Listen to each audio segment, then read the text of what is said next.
Competition classes Hindi में आपका हार्दिक स्वागत अभिनंदन है। अदाबाद खैर मकतब। आज नए तथ्य के साथ में हाजिर हुआ हूँ।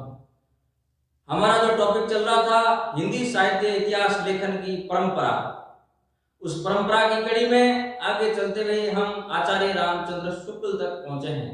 उससे पहले गासादा ताशी, जॉर्ज ग्रेसन, शिव सिंह सेंगर और इतिहासकारों के बारे में अध्ययन किया। आज हम पढ़ेंगे आचार्य रामचंद्र शुक्ल।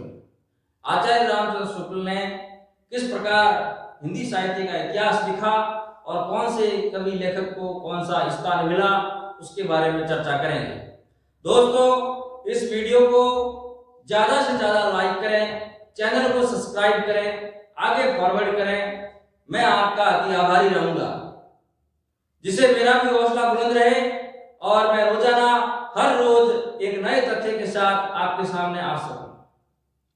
तो दोस्तों, इसमें आप मिस मत करना और इस वीडियो के जितने भी पीडीएफ फाइल है नीचे डिस्क्रिप्शन में टेलीग्राम लिंक दिया हुआ है, वहां से डाउनलोड करें और नोट्स बनाकर पढ़ें। ये सार है, सार तत्वों को आप ग्रहण करें और मैं रोजाना हर रोज एक नए वीडियो के साथ आपके सामने हाजिर होऊंगा। देरी ना करते हुए इस टॉपिक को शुरू करते हैं। हिंदी साहित्य इतिहास लेखन की परंपरा, जो मैंने पहले बताया कि हम 3-4 ऐसे इतिहासकार के बारे में चर्चा कर चुके हैं, गासादा ताशी, ग्रेसन, शिव सिंह सेंगर, और आज हम चर्चा करेंगे आचार्य रामचंद्र शुक्ल, जो 7 नंबर पे आते हैं। आचार्य रामचंद्र शुक्ल। मिश्र बंधुओं के बारे में भी हमने चर्चा कर ली थी कल वाले वीडियो में, मिश्र बंधुओं के बारे में, मिश्र बंधु विनोद। और आज हम चर्चा करेंगे आचार्य रामचंद्र शुक्ल, जिसका इतिहास ग्रंथ है हिंदी साहित्य का इतिहास, जो 1929 में लिखा गया। हिंदी साहित्य का इतिहास 1929 में लिखा गया, जो बहुत ही महत्वपूर्ण है। आचार्य रामचंद्र शुक्ल दोस्तों कोई छोटा नाम नहीं है, बहुत बड़ा नाम है। प्रामाणिक इतिहास ग्रंथ अभी वर्तमान में यही चल रहा है और इन्होंने बहुत ही अच्छा कवियों को स्थान दिया है और दोहरा नामकरण पद्धति भी इन्होंने बनाई है। 2 नामकरण इन्होंने दिए हैं। देखिए, इस ग्रंथ का प्रथम परिचय नागरी प्रचारणी सभा द्वारा संपादित हिंदी शब्द सागर की भूमिका में जनवरी 1929 ईस्वी में हिंदी साहित्य का विकास नाम से मिलता है। बहुत ही इंपॉर्टेंट है, यह कई बार परीक्षाओं में आ चुका है। हिंदी शब्द सागर की भूमिका में जनवरी 1929 में हिंदी साहित्य का विकास नाम से इसका परिचय मिलता है। 1929 के मध्य में एक स्वतंत्र ग्रंथ के रूप में इस ग्रंथ का प्रकाशन हुआ। 1929 के मध्य में एक स्वतंत्र ग्रंथ हिंदी साहित्य का इतिहास जो लिखा गया, इसका प्रकाशन हुआ है। हिंदी शब्द सागर के संपादक मंडल में जो कौन थे, उनके बारे में हम चर्चा करेंगे। एक तो थे बाबू श्याम सुंदर दास। हिंदी शब्द सागर के संपादक मंडल में 4 लोग थे। एक थे बाबू श्याम सुंदर दास, दूसरे थे आचार्य रामचंद्र शुक्ल, तीसरे थे डॉक्टर रामचंद्र वर्मा। 3 आचार्य थे। 3 आचार्यों के नाम है बाबू श्याम सुंदर दास, आचार्य रामचंद्र शुक्ल, डॉक्टर रामचंद्र वर्मा। यह हिंदी शब्द सागर के संपादक मंडल में थे। आचार्य शुक्ल 1905 में हिंदी शब्द सागर के संपादन से जुड़े। कब आए? इस संपादक मंडल से 1905 में आचार्य रामचंद्र शुक्ल जुड़े थे। और काशी नागरी प्रचारणी सभा की स्थापना 1893 ईस्वी में हुई। 1905 में ये जुड़े और 1893 में काशी नागरी प्रचारणी सभा की स्थापना हुई और इसी सभा में आप हाजिर हुए। कई समय तक इसमें काम भी किया। दोस्तों, आगे है 1940 में शुक्ल जी द्वारा रचित इतिहास ग्रंथ का पुनः प्रकाशन संशोधित एवं परिवर्तित रूप में हुआ।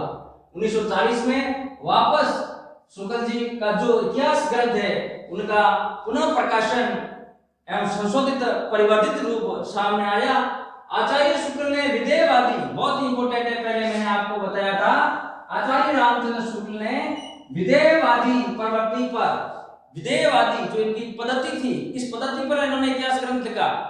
विधेयवादी प्रवृत्ति पर फ्रेंच विद्वान तेल का अनुसरण करते हुए इतिहास का लेखन किया। ये लाइन अपने आप में बहुत महत्व रखती है। आचार्य रामचंद्र शुक्ल ने विधेयवादी पद्धति प्रवृत्ति पर फ्रेंच विद्वान तेल का अनुसरण करते हुए इतिहास लेखन का कार्य किया।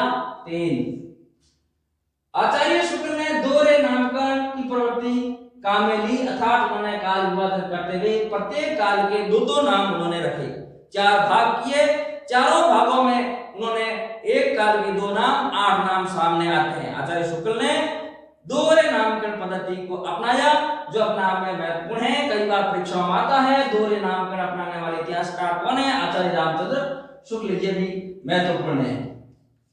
देखिए, दोहरा नामकरण आदिकाल या वीर गाथा काल विक्रम संवत 1050 से 1375 है। आदिकाल या उनको वीर गाथा काल क्यों?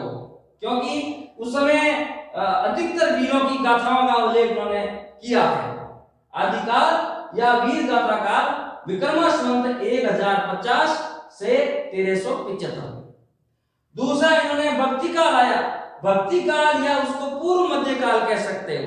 भक्ति काल या पूर्व मध्यकाल जो विक्रम संवत 1375 से 1700 तक रहा।